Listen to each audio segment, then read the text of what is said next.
हम सब हर रोज किसी ना किसी तरह से नक्शों का इस्तेमाल करते हैं, है ना? लेकिन क्या कभी ये सोचा है कि गोल गोल घूमती दुनिया को कागज के एक सपाट टुकड़े पर आखिर उतारा कैसे जाता है? ये जो इतनी आम सी चीज लगती है ना, इसके पीछे एक बहुत ही दिलचस्प साइंस और सदियों की मेहनत छुपी है। तो आज इसी कमाल की पहेली को सुलझाने की कोशिश करते हैं। पता है, हमारी पृथ्वी एकदम गोल नहीं है, थोड़ी चपटी सी है। टेक्निकल भाषा में इसे जियोइड कहते हैं। तो फिर इसका 100%, बिल्कुल 100% सही नक्शा क्या हो सकता है? सिर्फ एक ग्लोब। हाँ, एक ग्लोब ही वो अकेला नक्शा है जो एकदम सटीक है। इसमें कोई तोड़ मरोड़ नहीं, कोई हेर फेर नहीं। दुनिया जैसी है ये बिल्कुल वैसी ही दिखाता है। तो असली मुश्किल तो अब शुरू होती है।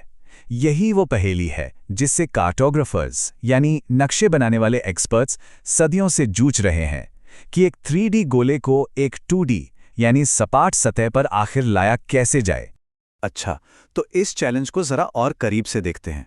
देखिए, नक्शा बनाना ना सिर्फ कोई ड्राइंग बनाना नहीं है। अरे, ये तो एक बहुत ही मुश्किल ट्रांसलेशन जैसा है, एक भाषा से दूसरी भाषा में अनुवाद करने जैसा। जरा स्क्रीन पर देखिए। एक तरफ है दिल्ली का एक रफ स्केच और दूसरी तरफ है उसका प्रॉपर नक्शा। अब इन दोनों में एक बहुत बहुत ही बड़ा फर्क है। सोचिए क्या हो सकता है? वो फर्क है स्केल का, यानी पैमाने का। स्केल ही तो वो जादुई नियम है जो मैप पर 1 सेंटीमीटर को असल दुनिया के कई किलोमीटर से जोड़ देता है। अगर स्केल नहीं तो वो बस एक ड्राइंग है, मैप नहीं। यही स्केल मैप की असली पावर है जो उसे इतना उपयोगी बनाती है।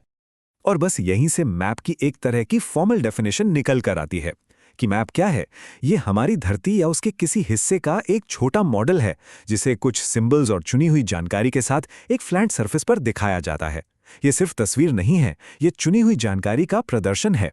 तो अब ये जो स्केल की पावर है ना, इसको थोड़ा और समझते हैं। एक कार्टोग्राफर के लिए सबसे पहला और सबसे इंपॉर्टेंट डिसीजन ही स्केल का होता है, क्योंकि यही स्केल तय करता है कि मैप में क्या दिखेगा और क्या नहीं। मोटे तौर पर देखें तो मैप बनाने के प्रोसेस के 4 मेन स्टेप्स होते हैं। सबसे पहले स्केल तय करना, फिर सही प्रोजेक्शन चुनना, उसके बाद जानकारी को आसान बनाना यानी जनरलाइज करना, और आखिर में उसे डिजाइन करके तैयार करना। ये देखिए, ये है एक छोटे स्केल का मैप। अब छोटा स्केल मतलब ये कि ये बहुत बड़े एरिया को कवर कर रहा है। इसमें दिल्ली तो है ही, साथ में सोनीपत, मेरठ, आसपास के शहर भी दिख रहे हैं।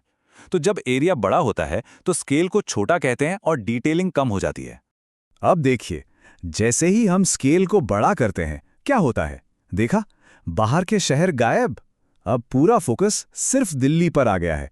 अब यहां मुख्य सड़कें और शाहदरा और मेहरौली जैसे इलाके ज्यादा साफ साफ नजर आ रहे हैं। चलिए थोड़ा और जूम इन करते हैं। स्केल को और बड़ा किया और अब हम नई दिल्ली के अंदर आ गए हैं। करोल बाग, सदर बाजार, अरे संसद भवन तक दिखने लगा है। डिटेल्स लगातार बढ़ती जा रही हैं। और ये रहा सबसे बड़ा स्केल। अब तो कनॉट प्लेस के एक एक ब्लॉक, एक एक बिल्डिंग साफ दिख रही है। तो इससे एक बात तो बिल्कुल साफ हो जाती है कि मैप का स्केल सीधे सीधे उसके मकसद से जुड़ा होता है। जो दिखाना है वैसा ही स्केल चुनना पड़ता है। तो स्केल की पहेली तो समझी, लेकिन अब आती है दूसरी और शायद सबसे बड़ी मुश्किल, मैप प्रोजेक्शन और उससे होने वाला डिस्टॉर्शन यानी तोड़ मरोड़, जो कि होकर ही रहता है। इसे समझने का ना एक बहुत ही मजेदार तरीका है, संतरे का छिलका। कभी सोचा है कि एक संतरे का पूरा छिलका उतार कर उसे एक मेज पर फ्लैट रखने की कोशिश करें तो क्या होगा? वो कहीं से फटेगा, कहीं से खिंचेगा, फ्लैट तो हो ही नहीं सकता है ना। बस अपनी पृथ्वी की सतह के साथ भी बिल्कुल यही होता है। और इसी प्रोसेस को कहते हैं मैप प्रोजेक्शन। ये एक ऐसा तरीका है गोल सतह को फ्लैट दिखाने का जिसमें किसी न किसी चीज से तो समझौता करना ही पड़ता है। या तो डायरेक्शन बिगड़ेगा, या डिस्टेंस, या एरिया, या फिर शेप। मतलब हर फ्लैट मैप एक तरह का कॉम्प्रोमाइज है। अच्छा, अब आते हैं तीसरे टूल पर, जिसे कहते हैं जनरलाइजेशन या सामान्यीकरण।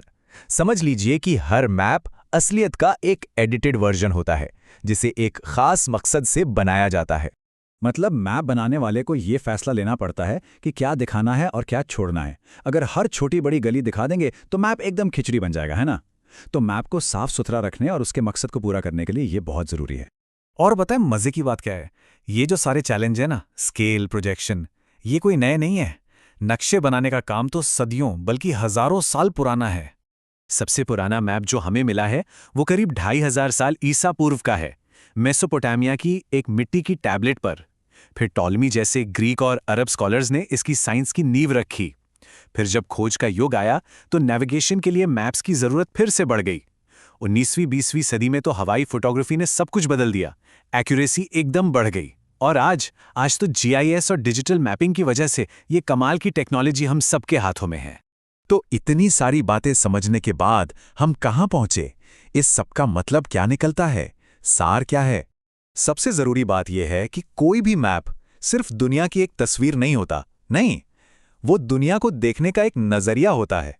हर मैप अपनी एक कहानी सुनाता है, और ये कहानी कौन तय करता है? वो जो उसे बना रहा है, अपने मकसद और अपने फैसलों से। तो अगली बार जब भी कोई मैप देखें, चाहे फोन पर, गूगल मैप्स हो या किसी किताब में छपा हुआ नक्शा, बस 1 सेकंड के लिए रुककर जरूर सोचिएगा, इसका स्केल क्या है, इसमें कौन सा प्रोजेक्शन यूज हुआ होगा, और सबसे इंपॉर्टेंट, ये मैप मुझे असल में कौन सी कहानी बता रहा है।